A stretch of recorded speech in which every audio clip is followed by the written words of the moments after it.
मैं Mohammad Hanif, corporator ward 20, Sheikh Dawood colony Batmaloo. जो ही मैंने कमिश्नर साहब का ऑर्डर देखा, ऑर्डर सोशल मीडिया पे वायरल हुआ।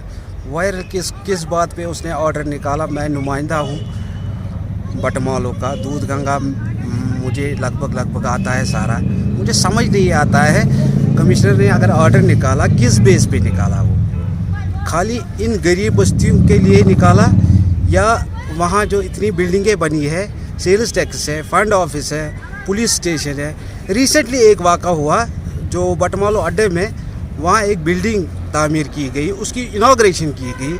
उस टाइम कहाँ था कमिश्नर साहब? उस टाइम क्यों नहीं ये सोचा हमें वाटर बॉडीज़ ओपन करनी है? अगर वाटर बॉडीज़ ओपन करनी है, मैं भी मानता हूँ यह हमारा फ़र्ज़ है, हम भी इसमें शमूलियत करें।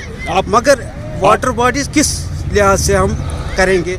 मेरे ख्याल से शायद ये पॉलिटिकल पार्टियों का प्रेशर आता है, कमिश्नर साहब खाली उसी पे वो ध्यान देते हैं। बाकी लोग ग्राउंड रियलिटी नहीं देखते हैं। वहाँ चाहे दुकानदार है, चाहे गरीब बस्ती है, चाहे वहाँ ढोके वाला है बेचारा, उसको पता ही नहीं होता है। उस लगभग वो 30 साल या 40 साल से रह रहे हैं, कोई 50 साल से भी रह रहा है, उन बेचारों को पता ही नहीं है। मेरे ख्याल से एनसी का ज़्यादा प्रेशर आता है उसको, या अपनी पार्टी का प्रेशर आता है। इसलिए इस लिहाज से मैं कह रहा हूँ, क्योंकि रिसेंटली जब 2 दिन या 3 दिन पहले ऑर्डर निकाला था कमिश्नर साहब ने, आज कह रहे हैं वहाँ से तरमीम कर रहे हैं मेयर साहब। उस टाइम मेयर साहब कहाँ थे? उस टाइम उसने तरमीम क्यों नहीं की ऑर्डर की? एलजी साहब से मोहतरमाना अपील कर रहा हूँ, हमने ये उनसे वाज़िया किया है।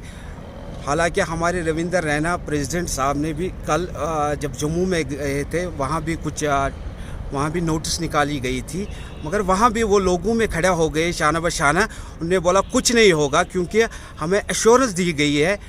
कोई भी चाहे 1 मरले पे दुकानदार हो, चाहे कोई 2 मरले पे मकान बना रहा हो या उसने बनाया हो, 30 साल से रह रहा है, उसको हम कुछ नहीं होने देंगे।